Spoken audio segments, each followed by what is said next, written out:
السلام عليكم ورحمة الله وبركاته. النغمة الجديدة اللي طالعة يقول لك كل ما نتعادل ونخسر نلاقيك بتشمت فينا، على طول عمال تشمت فينا. بتشمتوا فينا ليه؟ أشمت؟ أنا بشمت فيكم؟ الزملكاوية دول بيشمتوا فيكم؟ أصلا إحنا ما بنحبكوش. أنا ما بحبكش يا أخي أصلا. أنا ما بحبكش. يبقى ليه أتمنى لك الفوز؟ ده أنت السبب الرئيسي في كل المشاكل اللي عندي. ده أي مشكلة وأي حاجة بتحصل أنت السبب فيها. ده من ايام. لكن الاول اهلا بكم في قناه الزمالك في قلبي مع اسلام ابو مازن. اهلا بكل جمهورنا العزيز، يا رب كلكم تكونوا في احسن صحه وفي احسن حال. النهارده كالمعتاد هنتكلم عن اخبار الزمالك وكل مدار داخل نادي الزمالك. لايكاتكم يا زملكاويه مهمه جدا عشان خاطر الفيديو يوصل لاكبر عدد ممكن من جمهور نادي الزمالك العظيم فضلا وليس امرا. دوس لايك. نبدا اخبارنا النهارده. النادي الاهلي بنسبه 70 80% خارج كاس العالم للانديه بعد ما انتر ميامي فاجئنا كلنا وقدر يفوز على فريق بورتو بنتيجه 2-1. من ايام ما تعاقدت مع رضا عبد العال، من ايام ما تعاقدت مع طارق السعيد، مع صبري رحيل، مع محمد صديق، مع معتز اينو، من ايام ما تعاقدت مع امام عاشور، مع كهربا، مع زيزو. يا اخي عدلك مين ولا مين؟ ده انا الصفقات اللي جبتها منك او اللي اخدتها منك كلها او معظمها انت ما كنتش عايزها، يا كانت في فرق تانية يا انت استغنيت عنهم. لكن انت بتاخد اللعيبه بتاعتي عن طريق الكباري او عن طريق ان انت تلعب في دماغهم عشان العقد ينتهي وما يجددوش ليا وفجاه يبقوا عندك وتقول لي اشجعك. اشجع مين يا جدع؟ يا جدع اشجع مين؟ عيب عليك ما تقولش الكلام ده. اجمد كده، اجمد. مش انت بطل المجره؟ مش انت بطل المحيط الهادي والمحيط الاطلسي والمحيط الهندي؟ مش انت اللي بتجيب صفقات بالمليارات بس بتجيبها عشان في الاخر تكسب بيها دوري وكاس مصري، لكن بطولات عالميه اصلا ما تنافسش فيها. نتكلم على اخبار الزمالك ومعايا كلام مهم جدا كمان على النادي الاهلي بس هسيبه في الاخر. خلينا دلوقتي مع نادي الزمالك. رسميا نادي الزمالك يعلن تعيين جون ادوارد في منصب المدير الرياضي لنادي الزمالك. بنتمنى له كل التوفيق. منصب يا ينجح بنادي الزمالك جامد يا يبقى زيه زي غيره. جون ادوارد الراجل ده مش هينجح يا جماعه الا لما مجلس الاداره يوفر له العناصر بتاعت النجاح، السبل بتاعت النجاح. لكن هو تعين مدير رياضي وما عندوش امكانيات او صلاحيات او معطيات الاداره ممكن تديها له، يبقى خلاص. يعني هو هيتعاقد لك مع لاعبين. طيب انت معاك فلوس تدفع او عندك نيه تدفع؟ هو لازم يكون في اللي واقف في ظهري. ما انا هجيب لك اللعيبه لكن مش هدفع فلوس من جيبي. فدي حاجه مهمه جدا. تاني حاجه، المفروض ان هو هيسوق لك اللاعبين اللي انت عايز انهم يمشوا من نادي الزمالك وهو هيبدا يشتغل في الموضوع ده. بيقال ان جون ادوارد او استاذ جون ادوارد ايا كان المسمى بتاعه، محافظ الالقاب للجميع يعني، استلم مهام عمله بعد نهائي كاس مصر بين الزمالك وبيراميدز اللي قدر يفوز فيه نادي الزمالك. خلاص يبقى كده اللاعب، يبقى كده الراجل شايف شغله من فتره. وبناء على ذلك اتكلم مع صفقات، اتكلم مع صفقات. له علاقات، له علاقات. بنتمنى له الخير وبنتمنى له التوفيق. احنا كزملكاويه بنتمنى له التوفيق. كمان نادي الزمالك تعاقد او خلص، كل التقارير بتقول ان نادي الزمالك خلص مدير فني اجنبي. رسميا الزمالك استقر على مدير فني اجنبي وموعد الاعلان خلال ايام.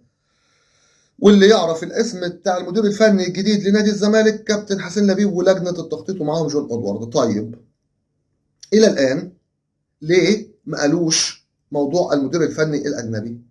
يمكن بيخلص مشكله او بيخلص حوار او لسه فاضل له في عقده حاجه مع نادي اللي ممكن يكون مرتبط بيه. انا بقول لك مجرد تخيل او تصور. نتمنى ان المدير الفني الاجنبي اللي جاي يكون ذو خبرات، عنده خبرات كبيره، عنده خبرات يقدر يطلع بنادي الزمالك لقدام. هو مش جاي فريق مليان نجوم، بالعكس هو ما عندوش فرقه كبيره قوي او فرقه او لعيبه كبيره قوي. لا هو عنده شويه لاعبين محتاجين صفقات فهيجي على شكل جديد.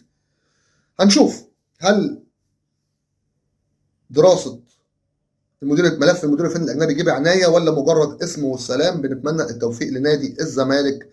وكنا هننسى وازاي ننسى وعايزين نقول عايزين نقول الله يرحمه ويسكنه فسيح جنته. النهارده كان المفروض عيد ميلاد احمد رفعت، الله يرحمه ويسكنه فسيح جنته ويرحم امواتنا جميعا، امين يا رب العالمين. طيب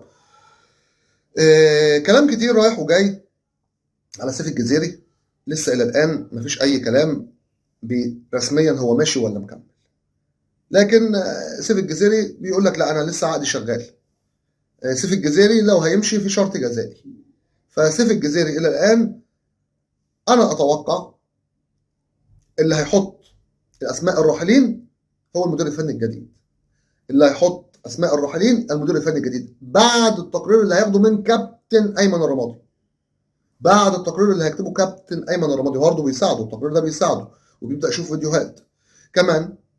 خلاص خلال ايام قائمه نادي الزمالك المفروض الاولى او المحليه هتتبعت لاتحاد الكوره، هيحطوا فيها بنسبه كبيره معظم اللاعبين اللي لسه ما شافوش لهم عروض او ما اتباعوش، عشان ما حدش يخرج ببلاش، عشان ما حدش يخرج ببلاش منهم. طيب عايزين نبارك لكابتن مؤمن سليمان من الزملكاويه، المديرين الفنيين الجامدين قوي. قدر يفوز مع الشرطه العراقي بالدوري، قدر يفوز مع الشرطه العراقي بالدوري. المدرب المصري الوحيد اللي قدر يفوز مع فريقين مختلفين في الدوري العراقي ببطولات. كابتن مؤمن سليمان لك منا خالص التحيات. والله كل تحياتنا ليك، ومدرب قدير، ونتمنى في يوم من الايام يكون ليك نصيب معانا. الصفقات اللي ما تمش الاعلان عنها الى الان، وفي صفقات الزمالك خلصها ومنتظرين المدير الفني الجديد والكلام ده كله. لحد دلوقتي نادي الزمالك مش عاوز يعلن عن اي صفقات ولا يتكلم عن اي صفقات، خلاص مش بنتكلم. لكن في شغل على الصفقات، في شغل على الصفقات، في كلام، في كلام. في صفقه اتمنى انها تكون من نصيبنا، في كلام عليها مش مؤكد، بس الصفقه هتفرق جدا لو كانت من نصيبنا. مثلا موفي كينج، لاعب اورلاندو الجنوب افريقي. اللاعب ده لو الزمالك فعلا بيتفاوض معاه، اللاعب ده مهم جدا. انا في لعيبه كتير عدت من علينا نتمنى التعاقد معاها ومش عارفين نجيبها، يعني اخرهم عادل بولبينا ده، لو كان جه كان فرق معانا جامد. اللاعب صاحب ال 20 عام موفي كينج ده لو جه هيبقى لاعب مهم جدا ومؤثر جدا داخل نادي الزمالك، اتمنى يبقى موجود. طيب اللي حصل امبارح في مباراه الاهلي، احنا بنتمنى لعامه لكل المصريين السلامه، اهلاوي وزملكاوي ايا كان الاسم، ايا كان المشجع، بجد ما نتمناش الضرر لحد. مشجع اهلاوي في المدرجات كسر كرسي وتم القبض عليه من جانب الشرطه الامريكيه، بنتمنى له السلامه ونخرج بالسلامه. لكن بجد ما هو ده اللي بيحصل عندنا في مصر وما بتعجبهمش. ما في مصر عندنا بيكسروا الكراسي عادي في المدرجات، والمدرجات برج العرب اكتر استاد يشهد على الكلام ده، وبالذات في مباريات مصر المصري والاهلي. واحنا فاكرين لما رئيس النادي المصري قال لك انا ما كسرتش حاجه، انا مالي، هم اللي كسروا في مدرجاتهم، فاكرين؟ ادي اللي بيحصل. طيب لك ان تتخيل، شفت الاعلام بتاعنا بيعمل ايه؟ مهيب عبد الهادي قبل ما الاهلي يسافر ويروح كاس العالم للانديه، توقع، بيقول لك انا اتوقع ان الاهلي ممكن ياخد كاس العالم للانديه، ولو ما خدش كاس العالم للانديه يوصل لحته بعيده خالص. انت شفت بياخدوا جمهور الاهلي وعقل جمهور الاهلي لفين؟ ده حظ الاهلي، حظه ان هو اصلا ما وقعش مع فرق جامده، ولا وقع مع بايرن، ولا وقع مع ريال مدريد، ولا مانشستر سيتي، ولا وقع مع باريس سان جيرمان، ولا وقع مع فرق تقيله. الاهلي وقع مع فرق متوسطه واقل من المتوسطه. لك ان تتخيل لو كان وقع مع فرق تقيله كانت النتائج هتبقى عامله ازاي في المجموعات. ويجي يقول لك ايه، هياخدوا كاس العالم للانديه. انت بتضحك عليهم ليه يا ابني؟ يا ابني انت بتضحك عليهم ليه؟ مش عارف. بص بقى، امير اسمه امير هشام غلط في موضوع كابتن عبد الواحد السيد. قال لك كابتن عبد الواحد السيد مستلف 8 مليون جنيه ومش عارف ايه وبيطالبوه بيها وهيرفعوا عليه قضيه في الزمالك قبل ما يمشي، كلام من هذا القبيل. كابتن عبد الواحد السيد طلب ابراء ذمه ماليه من داخل نادي الزمالك، وبعد كده رفع قضيه على امير هشام. امير هشام طلع بعد كده يقول لك ايه؟ يقول لك معلوماتي كانت غير دقيقه في موضوع عبد الواحد السيد، وهو ما طلعش استلف حاجه. يا راجل ده انتوا حتى مش سايبين الراجل اللي مشي من نادي الزمالك. يا راجل ده انتوا بتتكلموا في ايه؟ سلف ايه و8 مليون؟ انت عمرك تقول خبر ده على النادي الاهلي او حد في النادي الاهلي؟ والله انا لو من كابتن عبد الواحد السيد لا اتراجع عن القضيه. ايه الكلام ده؟ حاجه يعني، بص شوفوا بيخشوا في اقل التفاصيل يضربوا بيها الزمالك او اي حد ينتمي للزمالك. هل تقدر تقول نفس الكلام على حد اهلاوي؟ ابدا، استحاله. مبدئيا بيقول لك، بيقال ان نادي لعيبه النادي الاهلي مش هتنزل بعد ما البطوله تخلص، او مش البطوله تخلص، بعد ما يخرجوا من دور المجموعات، لانهم زوجاتهم بقى يطلعوا يتفسحوا معاهم، يعملوا شوبنج، يقعدوا اسبوع ولا حاجه. الناس فايقه ورايقه والله. النادي الاهلي خلاص خارج الصعود، خلاص مش هيصعد، هو خرج من دور المجموعات، اعتبره خرج. هتقول لي ازاي؟ مبدئيا انتر ميامي لو كسب او تعادل رسميا النادي الاهلي خرج. لو انتر ميامي تعادل مع بالميراس لازم الاهلي يكسب 2-0 وانتر ميامي يخسر 2-0 عشان الاهلي يصعد. طب لو الاهلي كسب 2-0 وانتر ميامي خسر 1، ساعتها يلجأوا للكروت الصفراء، المواجهات المباشره لعبوا وتعادلوا سوا، لكن ساعتها الانذارات هي اللي هتبقى عليها الفارق. في حاله 2 و1 الاهلي يكسب 2، يكسب بورتو 2، و انتر ميامي يخسر 1. انتر ميامي ممكن ما يخسرش 2، فرق 2 دي صعبه. الاهلي يكسب فرق 2 دي استحاله.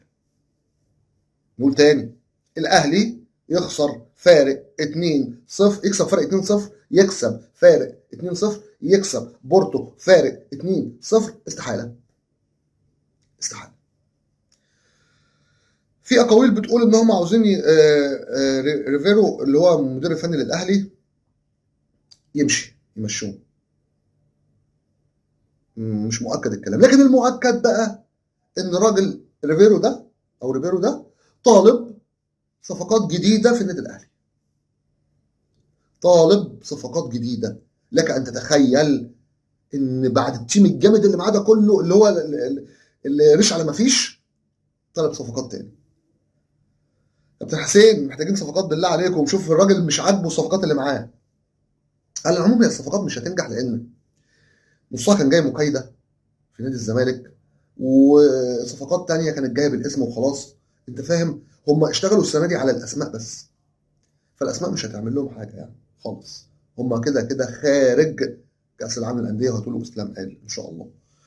بكده تكون انتهت اخبارنا النهارده. عشان الزمالك حب في قلبنا، هندعم نادي الزمالك، مش هنتخلى ابدا عن نادي الزمالك، ودائما وابدا في ظهر نادي الزمالك الى ان ينتهي بنا الامر. اترككم في رعايه الله وامنه وحفظه، ولكم مني خالص حبي وتقديري واحترامي، وان شاء الله قادم افضل. عشان الزمالك حب في قلبنا. اتمنى المدير الفني الجديد لنادي الزمالك اللي تم التعاقد معاه يكون مدير فني سوبر، ويكون مدير على قدر المسؤوليه، لان المدير الفني هيبقى عليه دور كبير جدا جدا جدا جدا. والسلام عليكم ورحمة الله وبركاته. أحسن وأعظم وأوفى جمهور في الكون، جمهور نادي الزمالك العظيم.